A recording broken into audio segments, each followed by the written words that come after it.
Michael remembers hearing me record, and I'm convinced he got some kind of ridiculous memory instead of a fight-or-flight response. It all goes downhill from here.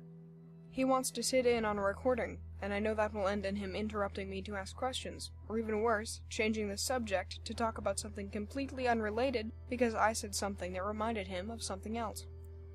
I would be alright with it if I trusted him to stay quiet. Having someone else present won't affect anything, so I don't see why it would be a problem, but with Michael there is never a silent moment. In the same vein, he gave me permission to talk about whatever I wanted regarding what's been going on, which means I can discuss further what happened to him last week. Before I breach that subject, however, it might be good to explain my situation. For a few days after he collapsed on my doorstep last Sunday, Michael was kept on house arrest here while his body patched up the worst of his injuries. I discovered his parents, while they support everything he does, know nothing about what he does. He tells them he works in computers, and as he still lives with them, he can't exactly go home dripping blood from 2 stab wounds. He believes the guy who got him was a mugger, and since he was on a walk and didn't have anything on him, they beat him half to death to make up for not taking his money. I think that is wishful thinking on his part. The guy who got him almost certainly had ulterior motives, seeing as Michael was, just 2 weeks ago, an important factor in an important raid, and escaped capture and/or death to boot. It may have been someone involved with the other side who either wanted revenge or just to finish the job. To a civilian who found Michael dead in an alley later, it would have looked like a mugging gone wrong or something along those lines, which, I suppose, was the point. Not many things are what they seem, and that applies to everyone, not just the insecure hacker kid who thinks he has to make everyone else happy before himself, or the college dropout who likes to pretend to be someone else because they've been told time and time again they have to make people like them. The point is, Michael can't keep pretending he's someone who just got caught up in the wrong place at the wrong time. He's a criminal now, whether he considers himself one or not, and he's going to become known. People are going to target him. It's how it goes, and he needs to know how to protect himself from it. I've told him all of this, and he remains hesitant. If he is approached by a mugger or someone of similar methods again, I will ask him once more.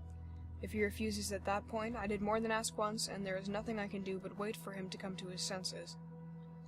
I've also learned that Michael swears like a sailor. He received his mouth from his father. In other news, Trigger Happy is roaming the streets. They've moved away from my house. Thankfully, I probably won't get blown up. Nothing new has happened with the Onzels either, though they're laying low after all the action involved in the raid, so I am not at all surprised. I was not able to share my personal project last week between Michael being around and Cole being busy, but as I was able to bring Cole in for a bit this week despite Michael's interruptions, the plans are complete enough for me to share some information. I watched to heist an important piece of art from the museum in town. An old acquaintance of mine who goes by Henma has their sights set on it, and we've known each other long enough that even if I wasn't looking for an excuse to do something new, I might assist them. Cole is helping out because for the first time in a long time I might bring in some hires.